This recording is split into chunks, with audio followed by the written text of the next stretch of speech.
राजस्थान में ये प्रथा सदियों से चली आ रही है। किसी भी राजा या जमींदार के घर किसी की मौत पर रुदाली को शोक मनाने बुलाया जाता था, जो 12 दिनों तक चला करता था। ये किस्सा शुरू होता है राजस्थान के एक गांव बिलासपुर के जमींदार प्रेमनाथ के घर से। ठाकुर साहब के घर किसी चीज की कोई कमी नहीं थी। नौकर चाकर सारी खुशियां, बस था नहीं तो एक बच्चा जो उन्हें पिता कहे। प्रेमनाथ अपने बगीचे में बैठे उदास चेहरा लिए सोचते हैं, कब मेरे आंगन में नन्ही सी जान खेलेगी, कब? अरे इतनी संपत्ति किस काम की है? भगवान पर भरोसा रखिए साहब, वो सबका ख्याल रखता है। कल ही मेरी लुगाई को सपना आया था कि ठकुराइन एक बच्ची के साथ खेल रही हैं। क्या सच में? तो वो श्राप जो हमारे वंश को लगा था?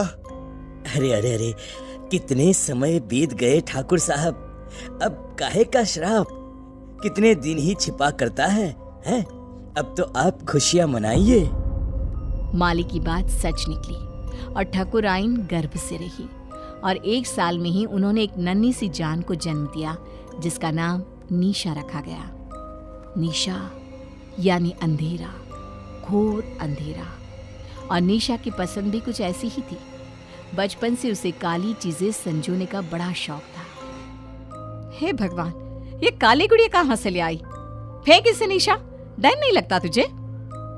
गुड़िया पूरी तरह काले कपड़े में रुई डालकर बनाई गई थी। गले में लाल रंग के धागे में एक ताबीज, मानो किसी तंत्र मंत्र के लिए इस्तेमाल में लाया जाता हो। ठकुराइन घबरा जाती है और उस गुड़िया को निशा के हाथ से लेकर नीचे फेंक देती है। तुम्हें कुछ हो जाता तो बेटा? नहीं माँ, मुझे क्या होता? ये डॉल तो मेरी फेवरेट बनेगी। मुझे काला रंग कितना पसंद है, आप जानती हो ना माँ। ऐसी ही कुछ अजीब हरकतें करती निशा बड़ी हुई और आज 18 साल की होने वाली थी। एक दिन बाद ही उसका बर्थडे था। अपने जन्मदिन और मौत के एक दिन पहले वो रात को कहीं से बड़ी देर से लौटी और आते ही अपने कमरे में चली गई। और उस रात की सुबह फिर हुई ही नहीं। आज आसमान कितना अलग सा है ना, कितना घोर अंधेरा है। तुम्हें अंधेरे से कैसा प्यार है लाडो? अमावस की रात आते ही बाहर जाने के लिए बेचैन हो जाती हो, पर हर बार की तरह इस बार भी तुम्हें बाहर जाने नहीं मिलेगा। जाओ कमरे में आराम करो। कल जन्मदिन है ना तुम्हारा, बहुत बड़ी दावत रखी है गांव वालों के लिए। छिप कर ही सही, आज तो मैं बाहर जाकर रहूंगी। 18 साल की हो गई हूँ, बच्ची थोड़ी ना हूँ। मेरा बर्थडे तो बाहर ही सेलिब्रेट होगा। ठीक 12 बजे निशा छिपकर बाहर चली जाती है और सबके सोने के बाद वापस लौटकर सीधे अपने कमरे में जाकर लाश की तरह बिस्तर पर गिरती है और एक टक खिड़की के बाहर ही देखती रहती है, मानो कोई बाहर आसमान से उसे देख रहा हो। रात के 3 बजे। ओ अंकल, जल्दी चलो ना। निशा के आगे लाइन में लगा हुआ आदमी अपने हाथ को शरीर से अलग कर निशा के हाथ में देता हुआ कहता है, अरे परेशान कर दिया है, अब आगे वाला बढ़ता नहीं तो कैसे बढ़ूं मैं? इस हाथ से उसे नीचे जलते आग में धक्का दे दो। ये सब क्या है? गुन्नू काका, आप तो पौधों को पानी देते हो ना, आप यहाँ और हम सब कहाँ जा रहे हैं? और आपके हाथ कैसे कटे? यहाँ कोई किसी का मालिक नहीं और कोई किसी का नौकर नहीं छोटी मालकिन। मौत के बाद तो सब बराबर है, सब। काश अपनी बेटी से जीते ही मिल पाते हम। कोई नहीं, तुम मेरे पास आ गई। खैर देखो, हम मर चुके हैं। कल रात ही तुमने भी दुनिया को अलविदा कह दिया। अब तक तो तुम्हारे शरीर को जलाने की तैयारी भी शुरू हो गई होगी। रात को तो मैं घर पर अपने बिस्तर पर लेटी हुई थी, फिर क्या हुआ? काका, ये सब क्या है? मैं सपना देख रही हूँ ना, मुझे वापस जाना है। निशा चारों तरफ देखती है। चारों ओर भूत पिशाच तड़प रहे थे। हमें जाने दो, जल्दी हो गई।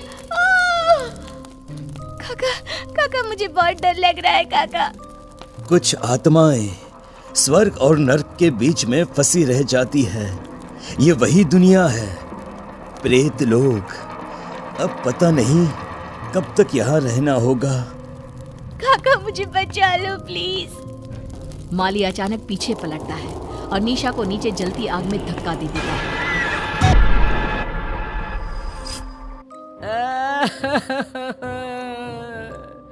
अरे लाश के अंगूठे में धागा तो बांधो, सबके इंतजार में तुम लोगों ने शाम कर दी।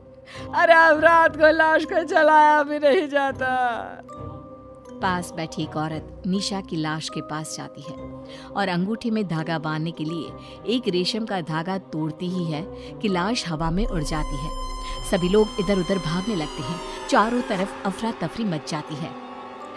ऐसा तो तभी होता है जब लोग से कोई आत्मा वापस आ जाती है। छोटी मालकिन के साथ कोई साया था, इसका शरीर जला दो वरना यह सबको खा जाएगी। न जाने क्या लेकर लौटी है। कंचन रुदाली निशा की लाश को पकड़कर उसके सीने में एक पत्थर रखकर उसके कान में कुछ बोलती है। क्रियाकर्म की कोई रस्म किए बिना ही सभी निशा की लाश को जला देते हैं। चली गई मेरी बिटिया। अब तो मेरी गुड़िया मेरे पास ही रहेगी। आखिर क्यों प्रेमनाथ के मालिक ने प्रेत लोक से निशा को बचाया? उस अमावस की रात क्या हुआ था? कंचन ने कैसे उसे अपने बस में किया? जानने के लिए देखिए कंचन रुदाली पार्ट 2।